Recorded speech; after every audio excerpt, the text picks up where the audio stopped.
एक एमएनए की तनख्वाह कितनी है? जब भी आप कोई नई नौकरी शुरू करते हैं तो लोग सबसे पहले सिर्फ एक ही सवाल पूछते हैं कि तनख्वाह कितनी है। वैसे ही हमारे नए मुंतखब मेंबरान कौमी असेंबली से भी यही पूछा जा रहा है। तो चले हम आपको बताते हैं कि उनकी तनख्वाह कितनी है। एक एमएनए की बेसिक तनख्वाह 1,50,000 रुपए है, जबकि इजाफी अलाउंस अलहदा हैं। अलाउंस में विजिटर्स को एंटरटेन करने के लिए 5,000 दिए जाते हैं। उन्हें 10,000 रुपए का टेलीफोन अलाउंस भी मिलता है और 8,000 रुपए ऑफिस मेंटेनेंस अलाउंस भी मिलता है। इसके अलावा उनका एडहॉक रिलीफ अलाउंस 15,000 रुपए है।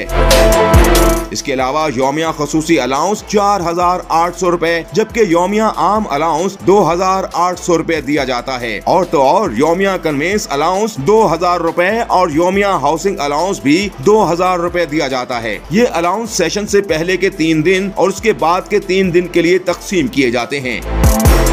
एमएनएस को उनके ज़राए आमद-ओ-रफ्त की बुनियाद पर इजाफी फंड्स मिलते हैं, जैसे बिजनेस क्लास में हवाई सफर का 150 रुपए फी किलोमीटर, बजरिया सड़क 10 रुपए फी किलोमीटर और रेल के जरिए एक एयर कंडीशन क्लास किराया और एक सेकंड क्लास किराए के बराबर रकम। हुकूमत एमएनए को मुफ्त सफर वाउचर फराहम करती है, जिससे वो पाकिस्तानी एयरलाइन सर्विसेज या पाकिस्तान रेलवे से फायदा उठा सकते हैं। 3 लाख रुपए सालाना के सफरी वाउचर्स या 90,000 रुपए का नकद अलाउंस, सालाना 25 बिजनेस क्लास रिटर्न हवाई टिकट इन फवायद में शामिल हैं। मजीद बरा हर एमएनए अपनी रिहाइश गाह पर मुफ्त टेलीफोन लगाने का अहल है और आखिर में एमएनएस को उनके तिब्बी अखराजात के लिए मुआवजा दिया जाता है। उनकी खैरियत के लिए जामे कवरेज को यकीनी बनाया जाता है।